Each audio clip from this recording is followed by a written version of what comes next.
Hey all, today I am taking a look at the Viperade VE16 pocket pouch. Now the main purpose for this is I tried a different Viperade pouch for the Skeletool, I've tried a pocket card, and I'm just kind of struggling with the Skeletool and the bit kit because I want to carry both. Finding something that makes a Skeletool easy to get at. The bit kit doesn't necessarily have to be easy to get at, but I want to be able to get at the Skeletool easily and carry everything. And as of now, the VE16 looks like that pouch. Definitely really liking the build on all the three Viperade pouches I have. And I've seen some new Viperade pouches on Instagram that kind of have the features and the layout that I'm liking. So hopefully in the future I will pick up some of those pouches and also do not only a review and use them in my everyday carry. So for the VE16, I will show you how I've got this laid out.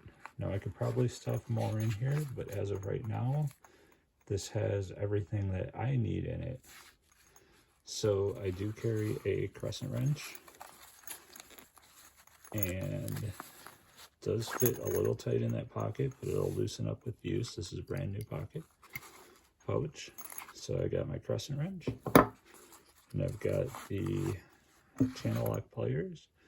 Now, what I do use these for, I definitely have a use for the needle nose, but for the channel lock, if I want to get like a bolt and a nut loose, usually I'll use one to hold them, either the crescent or the channel lock, depending on where they're at, and one to loosen them. And the channel lock are nice because unlike a normal pliers, you can stretch them out and they will not round off the corners on the bolt or the nut. I carry just a standard little pulse TV flashlight, gets the job done, nothing fancy. And I've got my short little EDC pen. Now this is actually not as short as I have, but this actually fits really nice in this pocket. So it works. As you can see, this pocket is pretty narrow.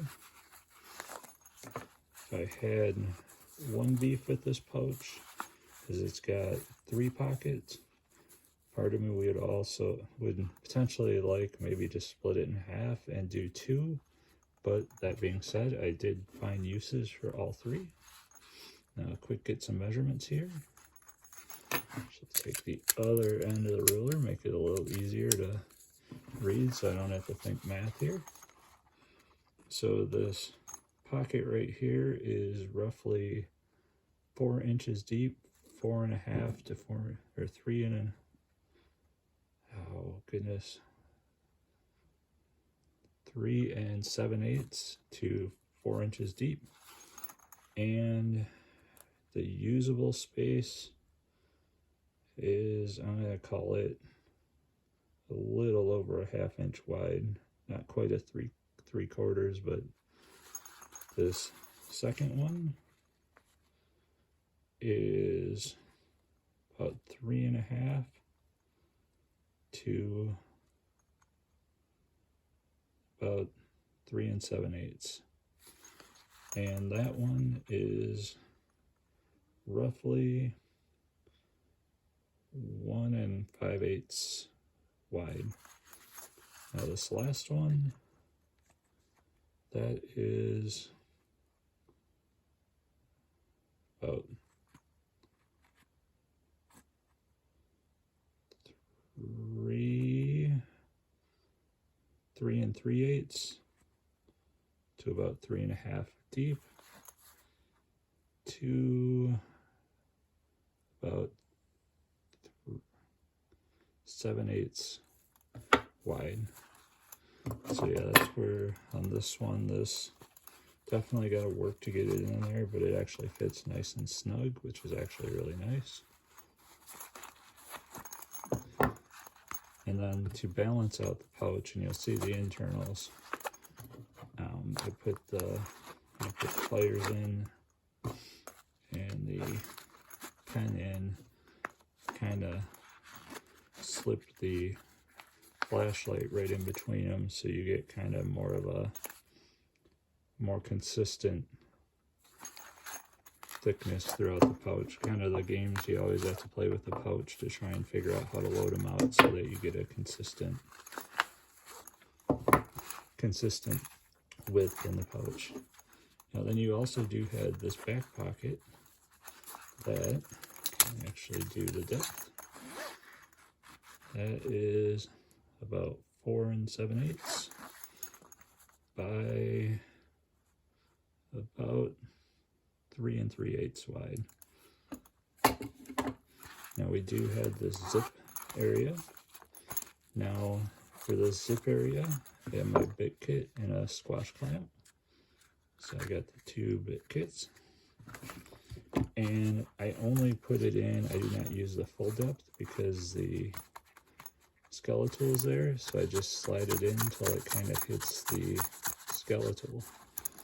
But the depth of this pocket for people that load it out differently is about 4 1/8, and it's by probably about 5 1/2 wide. Now you do got some Velcro here if you want to put some morale patches on.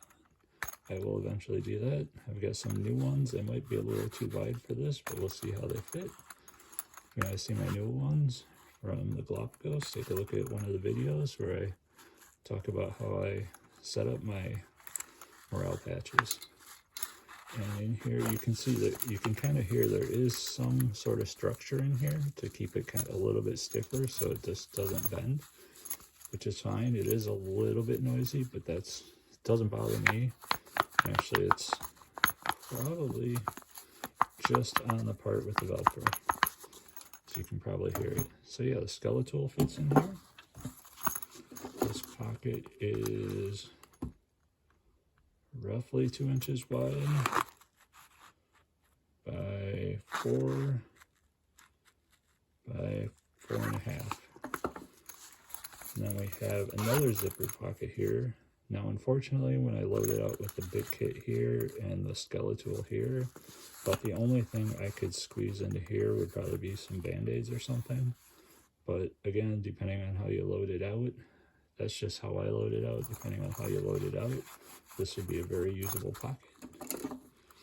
And it is roughly 2 7/8 deep. Again, about roughly 5 inches wide, a little bit more.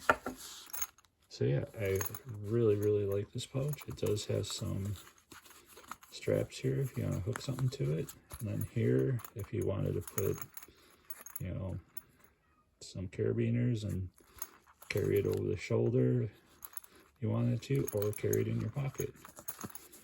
But it packs up really easily, and it's a really nice pouch. Like I said, I did see a loose thread there, but it doesn't look like it's going to hurt anything, so not a big deal. And throw it in here. This goes back together. I'm trying to do this on camera, working around the tripod to get this done. Loads up really easy.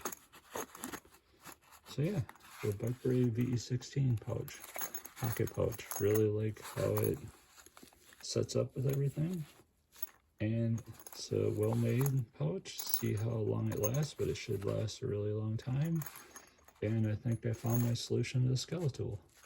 So yeah, if you like what you see, check out my other videos. Give me a like and a subscribe. It'd be much appreciated. Take care.